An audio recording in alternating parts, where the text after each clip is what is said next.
This is plank pose. The hands are right under the shoulders, and the hips are aligned with the ribs and the shoulders. You're feeling the low belly knit up and in. This is plank pose. The hands are right under the shoulders, and the hips are aligned with the ribs and the shoulders. You're feeling the low belly knit up and in. So you're being mindful not to drop the hips below the shoulders and not above the shoulders, kind of like that down dog, but instead right in line with the shoulders. Then the quads are drawing up and in. It kind of feels like you're pulling away from the mat. This is Vashisthasana, side plank. So side plank is a difficult and fun arm balance that requires a lot of oblique strength. What we want to keep in mind when going towards side plank is the alignment of the shoulders. So if I come into a side plank from a tabletop or from a plank and just let my feet fall to the side and the knee come down, that front shoulder isn't that stable.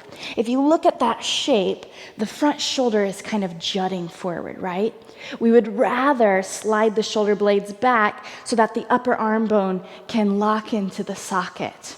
So to do that from our tabletop position, you can turn your fingers slightly out towards the diagonal of your mat, and then just let your chest start to open to the side and adjust there.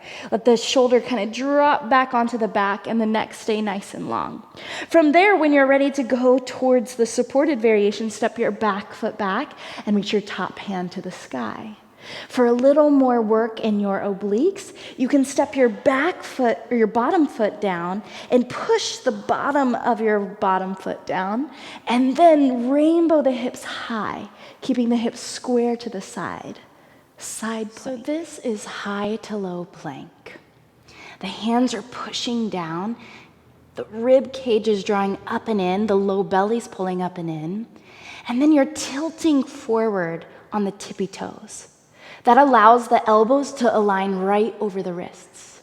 You're staying as one unit, so hips aren't above the shoulders or below the shoulders, they're right in line with the shoulders. And you're lowering down as one piece, letting the elbows go straight back. If you're newer to yoga, you'll probably have to lower the knees as you're building strength in your triceps and in your chest. So for that variation, you come back through the plank, you push the ground away, you feel the core draw up and in. You hinge forward on the tippy toes, and then you lower the tips of the kneecaps down. Feel the belly draw up and in, keep pushing down.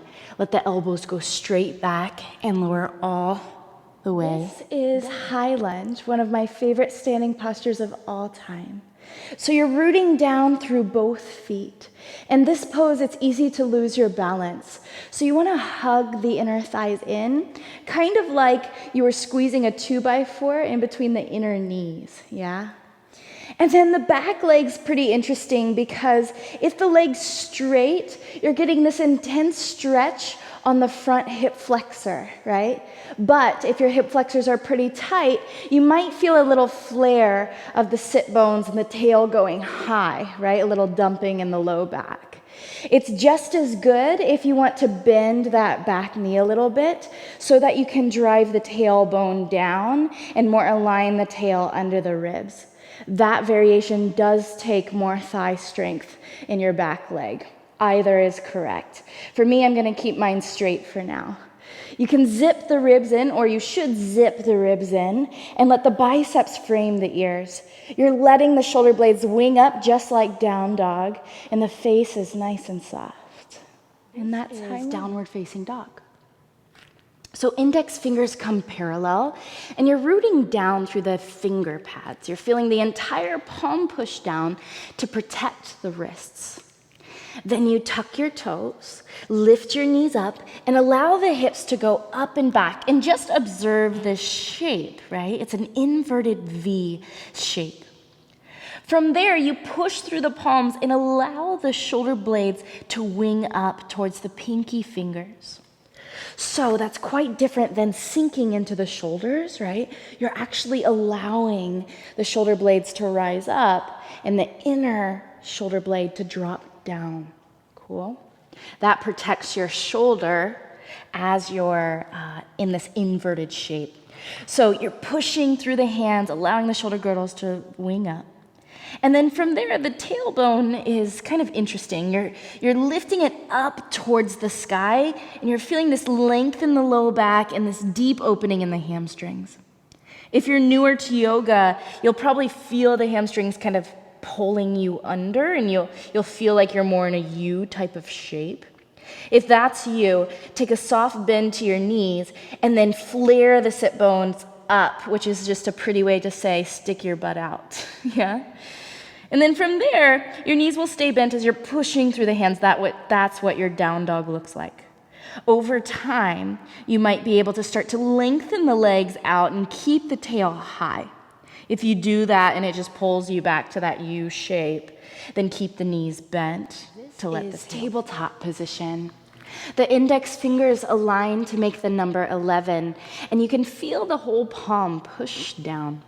Being mindful not to overstretch the arms straight, just a gentle bend to the elbows, and allowing the knees to settle right under the hips and the ribs to draw slightly in to find a neutral spine. This is low lunge. Typically, we get into low lunge in two ways, either by stepping back from your forward fold or by coming to it from downward facing dog. The teacher will ask you to bring the leg high, you'll pull the knee through the midline, and then you'll just step the foot between the palms. Now, to make that a graceful step forward, it requires a lot of hamstring opening and core strength and a deep push through the hands. So, after the leg lifts tall, you'll pull it through the midline and you'll actually suck it up into the core, pushing through the hands. Notice how I'm tippy-toeing my back foot, and then you'll step the foot gently between the palms. If you're newer to yoga, it's probably not that easy, right? Your foot might be getting stuck back here. That's totally normal. Just grab your ankle and manually push the foot forward. The important thing when you land in this lunge is that the knee is aligned right over the ankle. We want to make sure that the knee isn't in front of the ankle, because if it is, then you could even feel that. You can feel the weight just kind of bunch in the base of your knee.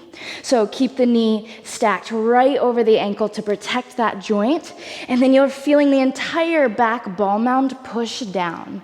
And that is low lunge. This is low cobra. The hands are right under the shoulders, and the hands are pulling back. Yeah, so we're not pushing into the hands and just kind of dumping here. Rather, we're pulling the mat back and feeling the spine lengthen, right? Using that traction from the mat to draw the crown forward. Our hips are tucking, our tailbone's pulling in between the inner thighs, and you'll feel the glutes squeeze. It feels kind of like a butt workout, right? Glutes and hamstrings are on. You're pushing the feet down, and then from there, you just start to lift the upper back up. So it doesn't feel like much, but if you're not pushing into the hands, you'll feel the spine really light up. Let the chest be soft. Take a big breath in when you get there, and then you just lower down. This is upward facing dog. Typically, upward facing dog comes after chaturanga. It's that nice transition. So after you've lowered halfway down in your chaturanga, then you push through the hands and bring the tops of the feet down. So this is really important. Try not to let the shoulders rise up when you're in this pose. Yeah, that's just kind of doing nothing for building arm strength.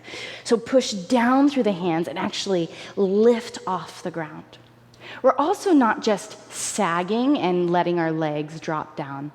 That puts a ton of pressure in the low back and is not building the core strength that we need to sustain back bends, nor is it building the back strength that we need. So the feet are pushing down and the legs are lifted up. Now here's a subtle body thing that you might not be able to see, but you can certainly feel. So in any back bend, you're driving the tailbone down, drawing it in between the legs. That's going to create space in the low back and actually allow your chest to open a little bit more. To get out of upward facing dog, you lift from the hips, and and then flip the feet and find downward facing dog.